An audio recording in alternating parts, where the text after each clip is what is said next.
সারা বাংলাদেশের কোন শিক্ষা প্রতিষ্ঠান আগামীকালে কোনো ক্লাস হবে না, একদম কমপ্লিট শাটডাউন থাকবে। আমাদের অধ্যক্ষ শেখ কাকাউস আহমেদের নিঃশর্ত মুক্তি দাবি করছি। আগামী সকাল 10টার ভিতরে যদি তাকে মুক্তি দেওয়া না হয়, অবশ্যই আজকে আমাদের ঘোষণা হলো, পরবর্তী কর্মসূচি হলো আগামীকাল 22 মে বৃহস্পতিবার 2025 সারা বাংলাদেশের সমস্ত শিক্ষা প্রতিষ্ঠানে কর্মবিরতি পালিত হবে। কর্মবিরতি পালিত হবে আগামীকাল 22 মে 2025 বৃহস্পতিবার কর্মবিরতি। এবং পরবর্তীতে আমরা ঐক্য পরিষদের নেতৃবৃন্দ বসে আমরা সভা করব। সেই সভা করে আমার পরবর্তী কর্মসূচি, কঠোর কর্মসূচি আমরা ঘোষণা করব। দেখা গেলো যে 18-19 তারিখ যখন দেখা গেলো যে সরকারের পক্ষ থেকে আমরা বিভিন্ন যোগাযোগ করার চেষ্টা করি, তারা আমাদের দাবি বিষয়ে খুব একটা আমলে নিচ্ছিল না, তারা উদাসীন ছিল। এই জন্য আমরা শিক্ষক কর্মচারী ঐক্য পরিষদের নেতৃবৃন্দ সিদ্ধান্ত নেন যা 21 তারিখ অর্থাৎ আজকে 12টার সময় বাংলাদেশ সচিবালয় ঘেরাও করা হবে। সেই ঘেরাও কর্মসূচির অংশ হিসাবে আজকে 21 তারিখ 21শে মে আমরা যখন 9টা থেকে নিয়মতান্ত্রিকভাবে কোরআন তেলাওয়াত গীতাপাঠের মাধ্যমে যখন আমরা অনুষ্ঠান শুরু করার পরে যখন 9:30 দিকে যখন অধ্যক্ষ শেখ কাউসার আহমেদ সহ আমরা মঞ্চে যাই, বক্তব্য চলতেছিল, তখন হাজার হাজার শিক্ষক কর্মচারীর উপস্থিতিতে অত্যন্ত ন্যাক্কারজনকভাবে তথাকথিত শিক্ষক সংগঠনের নেতৃবৃন্দের প্রত্যক্ষ মদদে এবং তাদের উপস্থিতিতে আমাদের শিক্ষক কর্মচারী ঐক্য পরিষদের চেয়ারম্যান এবং বাংলাদেশ শিক্ষক সমিতির বিটিএর সভাপতি, অত্যন্ত জনপ্রিয় শিক্ষক বান্ধব এবং 5.5 লক্ষ শিক্ষক কর্মচারীর প্রাণের স্পন্দন আমাদের রয়্যাল বেঙ্গল টাইগার 2023-এ যিনি 22 দিনের আন্দোলনে সফল নেতৃত্ব দিয়ে আন্দোলন একটা পর্যায়ে নিয়েছিলেন এবং তথানীতন ফ্যাসিস্ট শিক্ষামন্ত্রী তার মিথ্যা আশ্বাসে আমরা আন্দোলন প্রত্যাহার করি এবং তখন তদানীতন শিক্ষামন্ত্রী দীপুমনির প্রত্যক্ষ মদদে তাকে চাকরিচ্যুত করা হয়। এই জন্য অধ্যক্ষ শেখ কাউসার আহমেদ অত্যন্ত জনপ্রিয় শিক্ষক নেতা, তার নেতৃত্বে আমাদের অবস্থান কর্মসূচি চলতেছিল। এই সময় আসলে দেখলেন যে অত্যন্ত আমাদের সামনেই সাংবাদিক ভাইরা ছিলেন, আমাদের শিক্ষক কর্মচারী ভাইরা ছিলেন, সতর্ক ছিলেন, তাদের সামনে অতর্কিত তথাকথিত শিক্ষক সংগঠনের নেতৃবৃন্দের প্রত্যক্ষ উপস্থিতিতে বহিরাগত সন্ত্রাসীর মাধ্যমে আমাদের নেতা অধ্যক্ষ শেখ কাউসার আহমেদের উপরে অতর্কিত শারীরিক হামলা চালায় এবং সেই হামলা সে অত্যন্ত গুরুতর আহত হয়। আহত হওয়ার পরেও আমরা চেষ্টা করেছি, আমার শিক্ষক কর্মচারী ভাইরা, আমাদের শিক্ষিকারা, বিশেষ করে শিক্ষিকারা, তারা মানব ঢাল তৈরি করে এবং মানব ঢাল তৈরি করে তাকে আমরা দেখা করার চেষ্টা করি।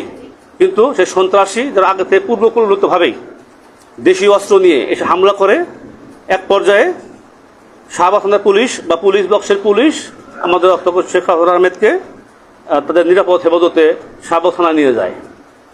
আমরা শাহবাগ থানায় যাই, আমাদের ঐক্য পরিষদের নেতৃবৃন্দ, আমরা এখানে যারা আছেন সব নেতৃবৃন্দ আমরা শাহবাগ থানায় যাই এবং সেখানে ওসির সাথে কথা বলি। তো তারা কোনোভাবে তাকে এই যে পুলিশের বিভিন্ন মিথ্যা অজুহাত তাকে আটকে রেখেছে। আমরা অতি সত্বর আমাদের অধ্যক্ষ শেখ কাকাউস আহমেদের নিঃশর্ত মুক্তি দাবি করছি। আগামী সকাল 10টার ভিতরে যদি তাকে মুক্তি দেওয়া না হয়, অবশ্যই আজকে আমাদের ঘোষণা হলো, পরবর্তী কর্মসূচি হলো আগামীকাল 22 মে বৃহস্পতিবার 2025 সারা বাংলাদেশের সমস্ত শিক্ষা প্রতিষ্ঠানে কর্মবিরতি পালিত হবে। কর্মবিরতি পালিত হবে আগামীকাল 22 মে 2025 বৃহস্পতিবার কর্মবিরতি। সারা বাংলাদেশের কোন শিক্ষা প্রতিষ্ঠান আগামীকালে কোনো ক্লাস হবে না, একদম কমপ্লিট শাটডাউন থাকবে।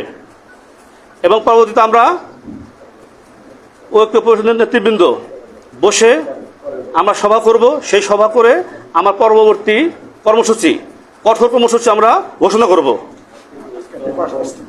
এবং চলমান যে আমাদের অবস্থান কর্মসূচি, বর্তমান পরিস্থিতিতে আমরা ঐক্য পরিষদ নেতৃবৃন্দ এবং বাংলাদেশ শিক্ষক সমিতির নেতৃবৃন্দ বসে সিদ্ধান্ত নিয়েছি যে এই কর্মসূচি আপাতত স্থগিত থাকবে এবং স্থগিত থাকবে এবং পরবর্তীতে ঐক্য পরিষদ এবং বাংলাদেশ শিক্ষক নেতৃবৃন্দ বসে সিদ্ধান্ত নিয়ে পরবর্তীতে কঠোর আন্দোলনের কর্মসূচি ঘোষণা করা হবে। আমরা আমাদের যুবদল নেতা অধ্যক্ষ শেখ কাউসার আহমেদকে আমরা অনতিবিলম্বে মুক্তি চাই। মুক্তি না দিলে এর পরবর্তীতে আরও কঠোর কর্মসূচি আমরা ঘোষণা করতে বাধ্য হব।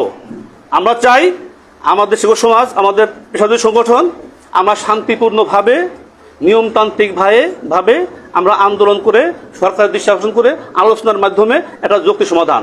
আমরা শিক্ষক নামদারি হয়ে শিক্ষকের স্বার্থ আমরা যখন নিয়মতান্ত্রিক আন্দোলনের মাধ্যমে একটা পথে চলে গেছি, আজকে যখন আমাদের সকালে মেসেজ এসেছে যে আপনারা সচিবালয় ঘেরাও করার আগেই আপনাদের প্রতিনিধি ডাকা হবে এবং প্রতিনিধি শিক্ষা বোর্ডের সাথে কথা হয়ে আমরা একটা আশ্বাস আমরা পাচ্ছিলাম যে একটা ভালো একটা যৌক্তিক পর্যায়ে যাবে। যখন দেখলো যে ওই শিক্ষক কর্মচারী ঐক্য পরিষদের ব্যানারে বা তাদের নেতৃত্বে একটা ভালো একটা সুখবর শিক্ষক কর্মচারীরা পাবে, তখন তাদের আমাদের এই সুনাম বা ক্রেডিট তারা হাইজ্যাক করার জন্য মূলত আজকের হামলা হলো 5.5 লক্ষ শিক্ষক কর্মচারীর স্বার্থের বিরুদ্ধে থাকে। এদের ব্যক্তিগত স্বার্থ বিভিন্ন লোভনীয় পথ তারা গ্রহণ করার জন্যই তারা এই কাজটা করেছে। আমরা এই হামলার তীব্র নিন্দা প্রকাশ করি এবং ঘৃণা প্রকাশ করি, যাতে করে 21শে মে আমি মনে করি শিক্ষক সমাজের জন্য একটা কলঙ্কিত দিন, এরকম একটা আমাদের একটা দুঃখের দিন। আমরা এর একটা সুষ্ঠু বিচার চাই, আমরা সুষ্ঠু সমাধান চাই।